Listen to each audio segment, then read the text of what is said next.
Welcome to Podcast, the Business of Dentistry podcast, brought to you by Practice Plan. Podcast delivers the best business advice, real-life stories, and practical hints and tips to make your practice a more profitable and sustainable business. And now, here's your host. Hello and welcome to this latest edition of In the Loop with me, Nigel Jones, one of the directors of the Practice Plan group of companies. As you probably know, that I use this series of podcasts to meet with and chat to interesting people from the world of dentistry. And I'm absolutely delighted today that I've been joined by Shaenna Loughnane from Bridge to Aid. Hi, Shaenna. Hi, really great to be here. I'm not sure how interesting I am, but we'll see. But no, it's really good to be here. Thanks for inviting me.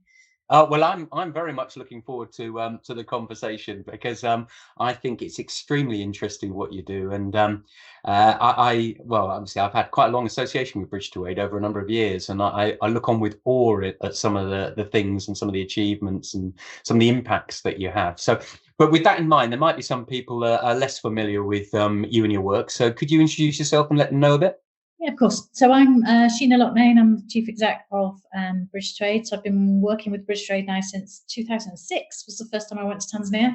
So quite a long time. And I've seen a lot of changes in that time and changes in the way that we do things and as an organisation, but also the work. So to kind of catch people up to present day. So in the past, we were training health workers in emergency dentistry, but we're now working very closely with the Tanzanian Dental Association and the Ministry of Health Chief Dental Officer in Tanzania. We do some work in Malawi as well, but if I just focus on Tanzania today. And so what we've been asked to do by the Ministry of Health is to do some capacity building with the dental therapists. So in Tanzania, there are 600 dentists serving 70 million people.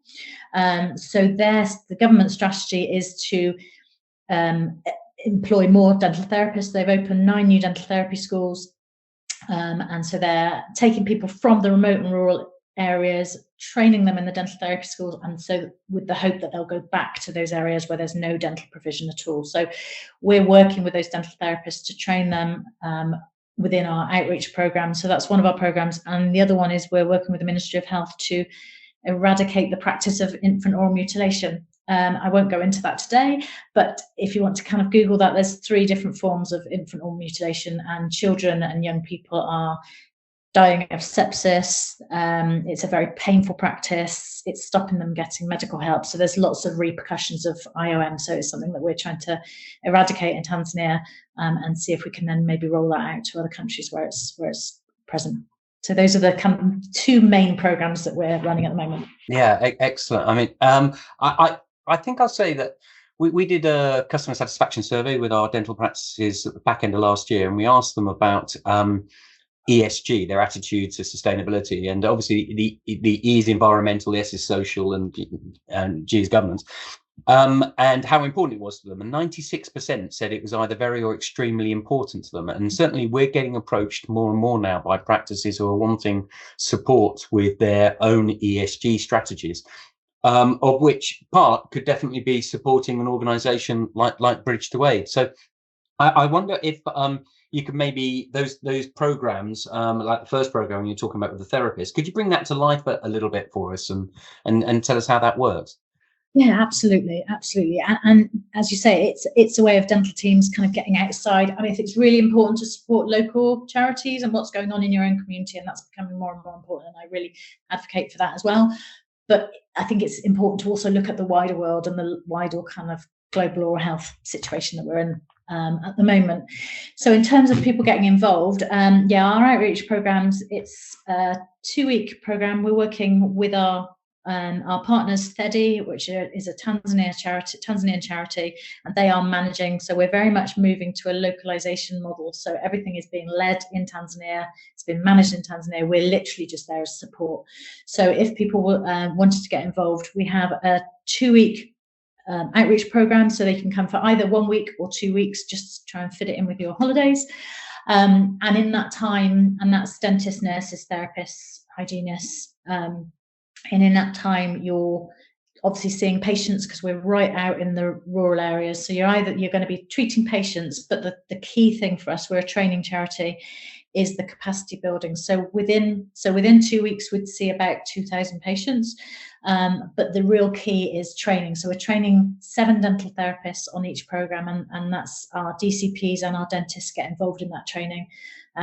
Last year, the Ministry of Health changed their scope of practice to include producing dentures, so cold cure, immediate dentures, and doing root canal. So they're kind of focusing on prevention, but also on restorative. And actually, if you're in pain in the past, all you could get was a quick extraction. Well, why is that right? Because we don't have that here. So let's really try and raise the standard of treatment and what's available. So we're training our dental therapists to do root canal in that 2 weeks, which is really exciting, and they're so keen to learn. My husband was one of the trainers on our pilot program, and literally the therapists were kind of elbowing each other out the way to have a look at what's going on, and training in a very different environment, obviously.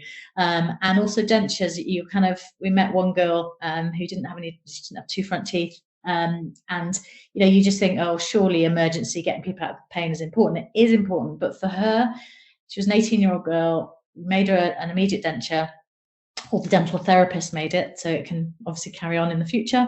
And she was just in tears and saying, I now might find a husband, I now might find a job, because those kind of things are really important. And if you imagine having an 18-year-old daughter who had lost their 2 front teeth and were just told to live that way.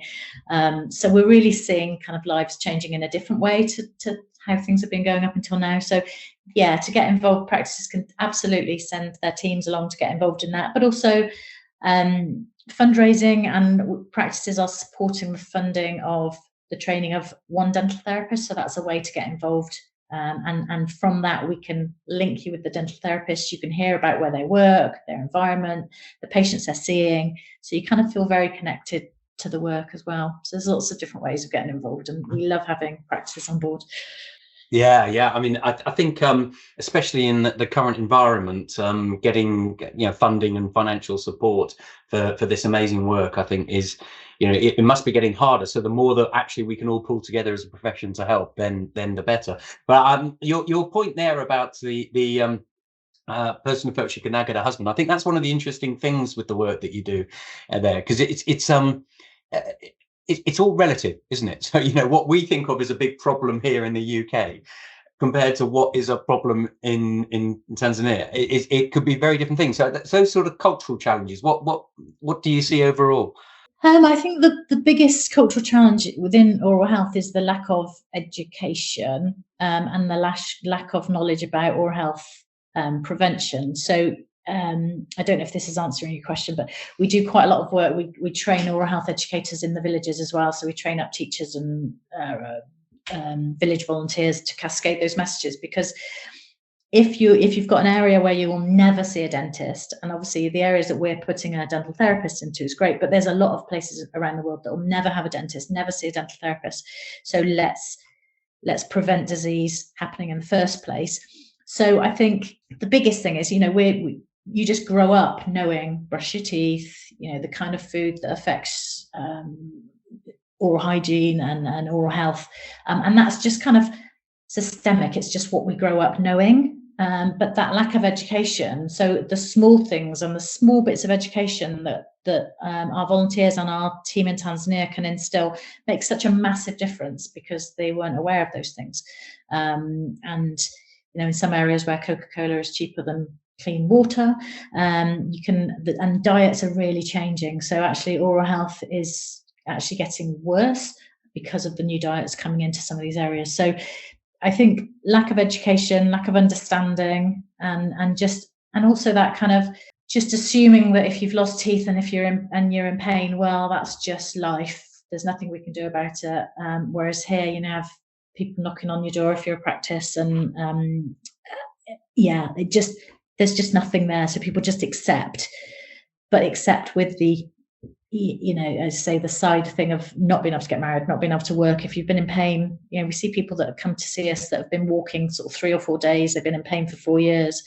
That would not be acceptable here. And it still continues, unfortunately. So if we can really prevent that pain happening in the first place, then we're working hard on that. So yeah, I think the education is the biggest. That's why we train therapists as well, because it's all about education, sustainability, leaving something behind. So I don't know if that's answered your question, but no, yeah, it has, and you've drawn out exactly what I was hoping to, which is that relative point about the fact, it's walking for 3 or 4 days for something you've been in pain with for. I mean, that's a very different thing. So we have our challenges in the UK, but people have got a different scale of challenge there. And I think it's particularly interesting what you were saying about Coca-Cola being cheaper than water, and the sort of Western diet that's infiltrating when they don't have the health infrastructure to be able to handle some of the implications of that. I think that's that's very interesting. You mentioned before about practices could sort of help fund a therapist. Could you just go over the details of that for me again? Yeah, of course. So that's our Unity Partnership scheme. So it's £1,000 for a practice to sign up to become a Unity partner, and they then become part of the family of Unity partners, as it were. And that money will train a dental therapist. So our next program, we had a program in February. Our next one now is in September. So if practices signed up to fund the training of a dental therapist, we will obviously introduce them to that therapist. We'll show them, we'll give them information about them, videos, photos. So it's material you can share out, obviously, out on your socials with your patients. And I think from an ESG, coming back to the original point, from an ESG point of view, to actually demonstrate, because nothing against bigger charities, but you're not always that connected to where your money's being spent. Obviously, with us, we're quite small, so we can say your money has funded the training of this person, and here they are, and this is how they're doing. After the program, we do a 6-month mentoring scheme with the therapist. So we support them for the next 6 months as well. And so over that time, you'll be fed information about the numbers of patients and the difference they're making in their community. So you can really feel connected. And, we did that. We made a difference for £1,000. And obviously, you then get onto our website as a Unity partner, and we're going to have some webinars with our Unity partners to build that kind of community. So, I think for a relatively small amount for a practice, you can make such a massive difference and really be part of something quite exciting. Yeah, I mean, that sounds brilliant. You can imagine sort of harnessing the interest of your regularly attending patients to be able to create the scenario where you become a Unity partner and feel really involved. And you mentioned a really important word there, I think, which is community.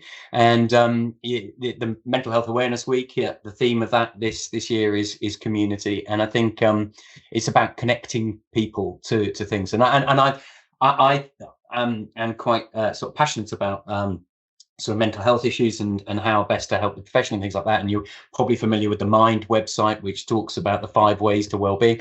And one of those ways is give. And I guess a lot of what we're talking about here with ESG strategies is about giving and the sort of mental health benefits of doing that, whether it's donations or whether it's practical help, like you were describing before with the programs. Yeah, no, absolutely. And not everyone can come out to Tanzania. We get that. And actually, for a while, we weren't inviting volunteers, but we've been, the chief dental officer and our partners have kind of said, no, we really, really bring something to the programs by bringing people from the UK. So if there's any way of being a part of that, it is life-changing for people.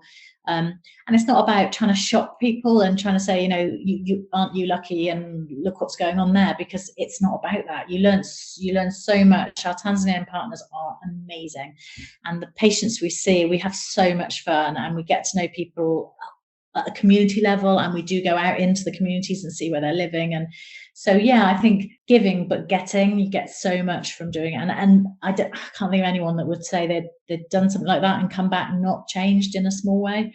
And even the community of volunteers together, because you're there with a group of 10 people who are like-minded, you're going through all of that experience together, obviously hosted and looked after by us. So there's lots of different forms of community, aren't there? And also, and the wider community, we're all part of this wider community as well.